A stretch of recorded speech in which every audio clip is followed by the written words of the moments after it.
김진훈 원장님의 발제문은 자료집 197페이지에 있습니다. 전체적으로 그 이해력이 좀 부족해서 이 발제문에 대한 좀 가능한 이 목차 따라서 저자의 의도를 그대로 전달해드리기 위해서 목차 따라서 조금씩 좀 요약해서 말씀드리겠습니다. 먼저 이 서론에서는 이 정통 기독교 신학의 원리를 설명하시면서 198페이지에 보시면은 20세기 초에 있었던 그 성경 무호성과 완전 영감을 둘러싼 그 논쟁을 소개해 주시고 계십니다. 그리고 이 본론으로 이제 들어가서는 이 성경의 완전 영감과 성경 무호성을 입증하는 그런 근거들을 이렇게 긴 항목에 걸쳐서 설명해주고 계신 다음에 현재 이 전통 성경론이 어떠한 도전을 받고 있는가, 그 위기 상황에 대해서 좀 제시를 해주고 계시고 있고, 그리고 현재 전 세계에 닥치고 있는 이 기독교의 위기에 대해서 설명해 주시면서 또 우리나라에서 닥치고 있는 그 위험에 대해서도 소개를 해주고 계십니다. 이때 우리 한국 교회가 어떠한 입장을 취해야 되는가라는 부분으로 이렇게 결론을 내리고 계십니다. 그래서 먼저 198페이지 아까 말씀드렸던 20세기 초에 있었던 그 성경 무호성과 관련된 논쟁에 대해서 이렇게 소개해주고 계십니다. 프린스턴 신학교의 위필드 교수가 이끌었던 그 성경 수호전 논쟁이 있었는데 이 논쟁은 기독교의 서고 넘어짐을 좌우하는 투쟁이었는데 왜냐하면은 이 성경의 완전 영감과 성경 무호성이 부정된다면은 기독교 자체의 존립이 위협을 받기 때문에 그렇다 이렇게 말씀을 하십니다. 그리고 그 이후에 이제 위필드 교수님은 잘 방어하셨는데 이후에 웨스트민스터 신학교의 창립자인 이 메이첸 교수님 또한 이 자유주의 신학과 사활을 건 투쟁을 벌였다 이렇게 좀 말씀을 하고 계시고 있고, 그다음에 메이첸의 영적 전사들 가운데 한 명이었던 이 존 프레임이 자신의 저서 성경론을 통해서 이 전통 개혁 신학을 그대로 계승하면서 역시 이 성경의 완전 영감과 무호성을 위한 수호를 위한 그런 글을 남기셨다 이런 내용으로 소개를 해주고 계십니다. 그다음 이제 본론으로 이제 넘어가서 성경 무호성이 어떻게 입증되는가에 대한 근거들을 제시해주고 계신데 첫 번째로는 성경의 자증성과 성령의 내적 증언입니다. 무엇보다 성경 자체가 성경의 권위와 신적 권위를 주장하고 있습니다. 199페이지 중간 부분에 보시면은 이 예수님 또한 성경 요한복음 3장 35절에서 성경은 폐하지 못하나니라고 말씀하시면서 이 성경의 신적 권위에 대한 강력한 주장을 하셨습니다.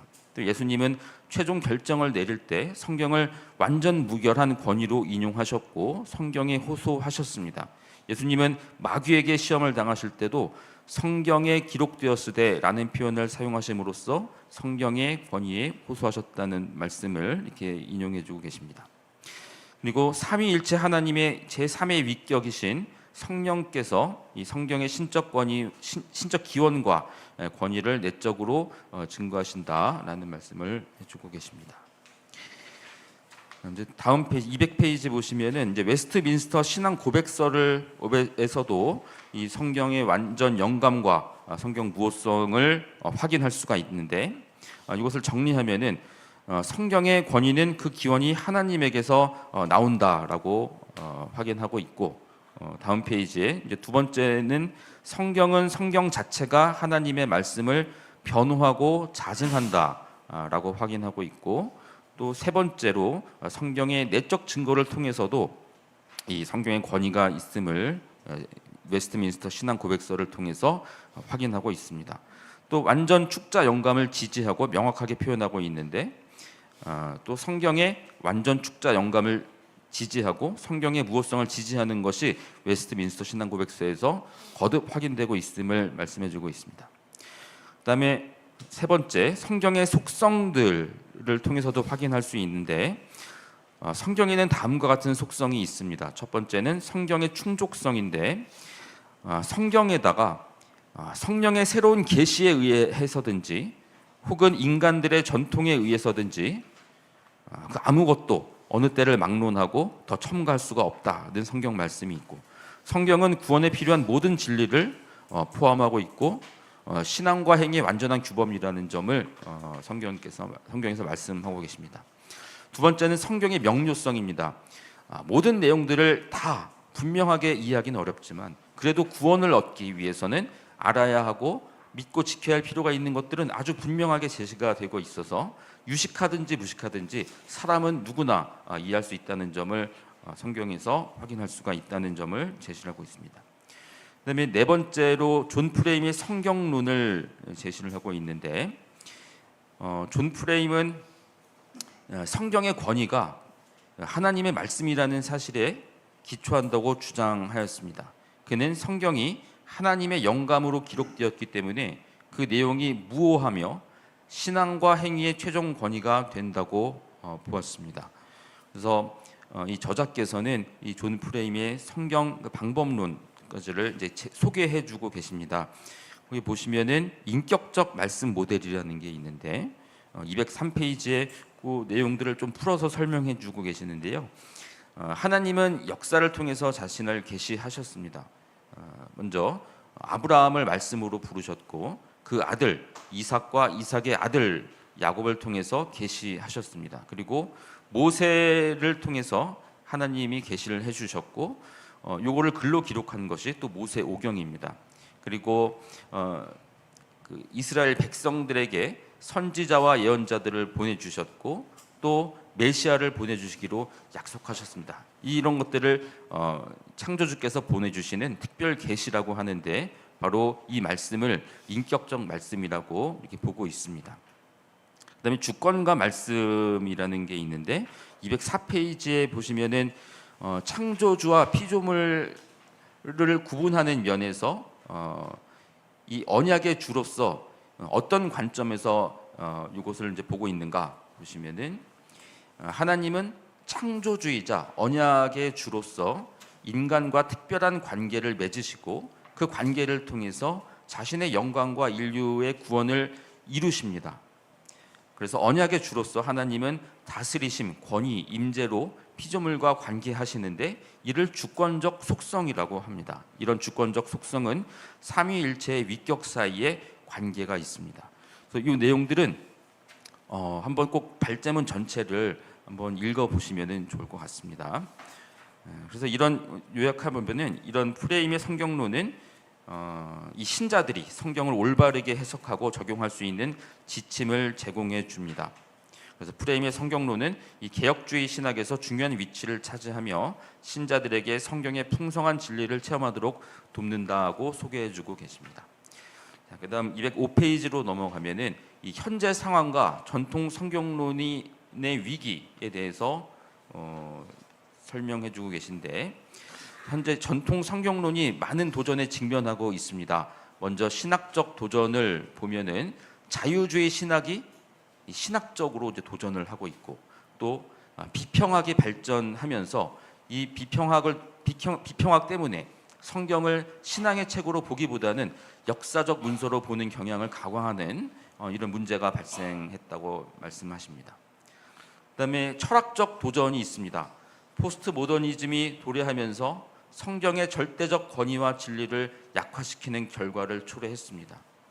그다음에 과학적 도전이 있습니다. 과학적 발견은 성경의 신뢰성에 도전하고 있고, 사회적 도전이 있는데 다원주의의 영향이 있습니다. 이것은 예수님을 통한 유일한 구원을 주장하는 성경의 메시지와 정면으로 충돌하는 것입니다. 윤리적 도전이 있습니다. 예를 들어서 성경의 성윤리와 현재 불어닥치고 있는 성평등, 성소수자 권리, 최근에 논란이 되고 있는 동성애 지지, 동성결혼 합법화, 차별금지법 제정을 통해서 이 기독교를 파괴하려고 하는 그런 문제가 발생하고 있습니다. 그래서 이런 위기를 극복하기 위한 대안을 이렇게 설명하십니다. 현대의 위기는 205페이지 마지막 줄인데요. 성경론의 위기다. 이를 극복하기 위해서는 신학적 재정립과 갱신이 필요합니다. 신학적 재정립과 갱신을 통해서 성경의 권위와 신뢰성을 회복하고 현대 신자들이 성경을 바르게 이해하고 적용할 수 있도록 돕는 것이 중요합니다. 그래서 성경은 여전히 신앙과 생활의 최종 권위로서 그 역할을 다할 수 있을 것입니다. 이제 거의 마지막 부분인데요. 이제 차별금지법 제정 반대와 한국 교회가 나아갈 길입니다. 세계적으로 1차 대전과 2차 대전을 거치면서 이 서구 사회, 특히 미국을 중심으로 이 민주주의와 인권의 신장이 가져왔습니다. 사회는 다원화되고 특히 동성애에 더 개방적이고 관용적인 태도를 갖게 되면서 소위 말하는 이 LGBT 성소수자에 대한 차별을 금지하는 차별금지법이 제정이 되고 이것은 동성결혼 합법화로 이어졌습니다. 그래서 이렇게 된 원인에 대해서 밑에 하략 부분에 보시면은 교회가 사회에서 제 역할을 하지 못했다. 특히 그 1차적 원인은 교회가 하나님 말씀 위에 굳건히 서 있지 못한데 그 원인이 있다라고 말씀하십니다. 특히 이 교단 신학교들이 자유주의의 영향을 받아서 고등 비평을 받아들였는데 이 고등 비평의 폐해는 심각했습니다. 성경을 무오한 하나님의 말씀으로 믿지 않게 되었고 그래서 영적으로 무장해제되었습니다. 그래서 이에 대해서 한국 교회는 어떻게 해야 되는가? 이런 현상에 강력하게 저항해야 된다라고 말씀하십니다. 특히 차별금지법 제정에 목숨을 걸고 반대해야 한다고 강조하십니다.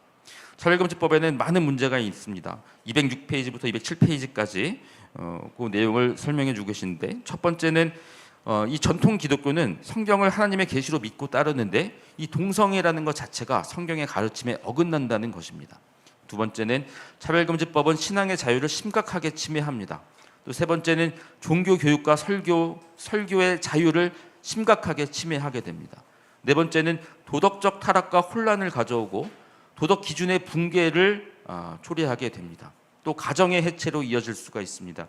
사회적 혼란과 분열을 야기하게 됩니다. 그래서 이런 내용들 때문에 이 전통 기독교 입장에서는 이 차별금지법 제정이라고 하는 것은 신앙의 자유를 심각하게 침해하게 되는 그런 문제가 있기 때문에 따라서 한국 교회는 이 차별금지법 제정에 목숨을 걸고 강력하게 반대하며 기독교적 가치와 신앙의 자유를 지키기 위해서 단호한 입장을 견지해야 된다고 강조하고 계십니다. 이제 마지막 결론 부분인데 208페이지 중간 부분에 보시면은 말세에 이 사탄은 여러 가지 모양으로 신자들의 삶에 도전하게 됩니다.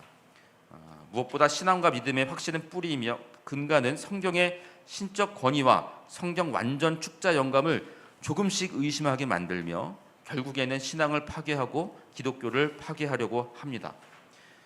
이를 이루기 위한 수단이 바로 인간의 자율적 이성을 도구로 사용하는 성경 비평입니다.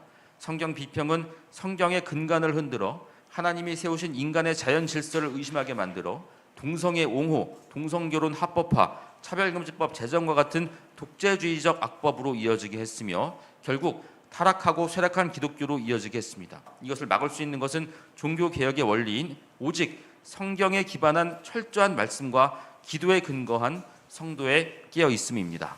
네, 이상입니다. 네, 감사합니다.